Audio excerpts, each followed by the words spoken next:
All right, everyone, and welcome back. So, today we are going to be taking a look at the church and the Mongol invasion. Now, dealing with the church, we're going to be talking about what is called the Great Schism today. That is a lot of differences that pop up in the church and the repercussions of those things that come up. So, first, we're going to talk about what is called the Babylonian captivity. This is when the Catholic Church comes under the influence of the French monarchy, the French kings, the nobility. Um, there's going to be a pope that is going to move basically the church from Rome to a place in southern France called Avignon, and it's going to be there for, you know, figure it's going to be a good 60 years roughly that it's going to be in France and not in, the Vatican. So this period becomes known as the Babylonian captivity, like in remembrance of when the Jewish people were, in exile back in ancient times. So this period becomes known as the Great Schism, and this is when we're going to have the people of Italy, they want an Italian pope because it does good things for Italy. And the College of Cardinals, these are the people who, make a lot of decisions in the Catholic Church. They are going to declare that a election in the Catholic Church for pope was invalid, and they're going to elect a second one. And this is the guy who moves the papacy from the Pope's office to Avignon. Now, the Italian Pope that was elected refused to go there, so we then have two popes essentially, and this is how we get the big split. Now, the schism, basically, we have church council and political divisions that are going to make it impossible to reach any agreements for essentially it's going to be a good 40 years that they're not able to really do anything worthwhile in the church. And a council in Germany is going to force the resignation of all the popes that there are in 1414, because apparently there's three at that time, and they are going to elect Pope Martin V. All right. Now, yeah, that's just going to be, it creates even more problems, really. So, we're going to look for a lot of reforms in the church after this. So, that is going to be where a lot of people are just like, this is just a political game. We need to get this straightened out. So, a guy named John Wycliffe, who was from Oxford University in London, he wanted to remove church officials who were immoral or corrupt, claiming that the Bible is the only authority for religious truth. Pretty straightforward. You would imagine that that should go over well. It didn't. So we're going to start getting a widespread anti-church feeling going on in England, and the English government is going to suppress these people who followed Wycliffe's beliefs, which were called the Lollards. Political and religious grievances of the Slavic people of Bohemia, so like modern day Czech Republic area, so just east of Austria in southern Germany. They are going to want to end German control of their area and reform the church, and it's going to cause a whole bunch of issues. So, which of course these issues typically will lead to bloodshed. We're going to talk about another guy named Jan Hus. He was a preacher and professor, and he is going to lead some of the violence that happens for the Czech people. He would then be burned at the stake as a heretic, and this would only help to invigorate the people, and because they looked at him as a martyr, someone who died for his beliefs, which only helps strengthen a movement. So 1436, representatives of the Pope and the Holy Roman Emperor, they are going to compromise with the Hussites, the people who follow Huss, giving them some allowances, some liberties with the church so that they will come back and be a part of the Catholic Church again. So they're going to have some things that they're allowed to do that other people aren't. They're making some concessions to the Hussites to appease them so that they will stay with the church, keep giving the church money, all that type of stuff. All right, let's talk about what's going on with Central Asia and why we're talking about Central Asia when we're doing European medieval history. Okay, so the steppe peoples. Beginning in the 1000s, so 400 years after what we were just talking about, a lot of nomadic people are roaming the steppes of Central Asia. These are basically like the plains and the rolling hills of Central Asia. Think northern China and Mongolia. So they're going to come under the power of these very strong warlord chiefs, and they basically move around all over the place, fighting against each other for domination of areas of land where they can have their horses and other livestock graze and, live off of that land.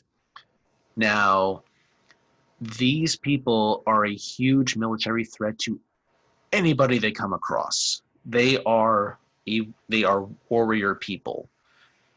All right, very well known for their horsemanship, mounted warriors. So like some of them would be really good, fighting hand to hand off their horses. Others, amazing cavalry archers, shooting bows and arrows just from the backs of their horses as they're riding around at high speeds. Now, the Seljuk Turks are another group coming from Asia that we need to talk about around the year 1000 as well. They're going to gain control of trade routes between Asia, the Middle East, and Europe, becoming very wealthy. They are going to be weakened by a lot of internal problems because they don't know how to build a strong government for a large area. So they would become attacked by those nomadic people from Central Asia, like the Mongols, and the Mongols are just going to expand their territory. So they become the dominant group in Central Asia, the Mongols. And in the early 1200s, a leader by the name of Temujin, he is going to bring all the clans together. He's going to rule over them with an iron fist. And his biggest thing is that he's going to organize the army into one of the most disciplined cavalry armies to ever exist. All right? As you see at the bottom, Temujin, he becomes who we know as Genghis Khan or Chinggis Khan, which means universal ruler, ruler of the world. He is going to build the single largest land empire ever known to mankind in all of its thousands of years of history. He basically conquers like almost all of Asia, and their empire expands into parts of Europe. That is enormous, okay? Enormous. Now, conquering the steppe peoples, all those people in Mongolia, essentially, they're going to invade China. Now, after Genghis Khan's death, this is when they take over basically all of China.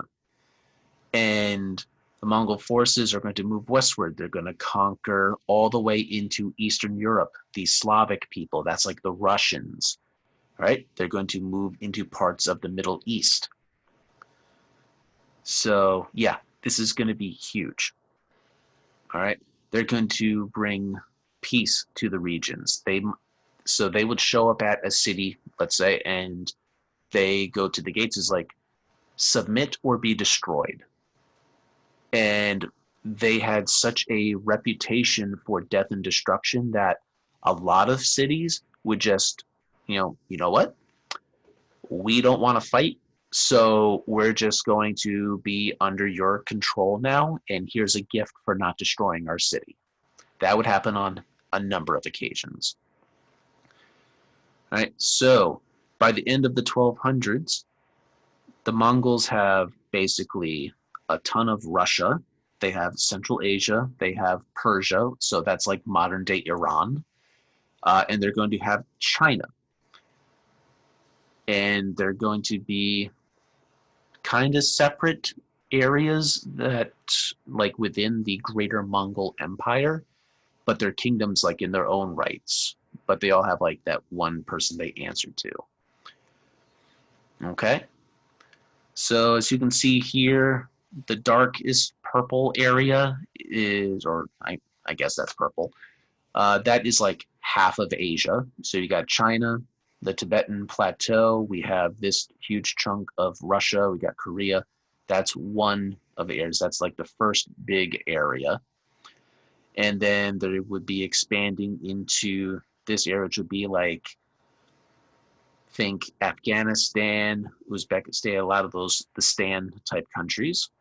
They're going to then move into, the Middle East. So we got like Iran, Iraq, Eastern Turkey, stuff like there. And they're also going to move into Western Russia and into places like Belarus, Poland, all that.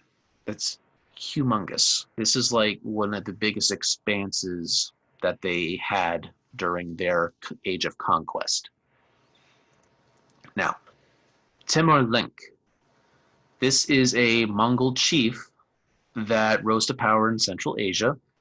He was a Muslim, so that's something to know about him.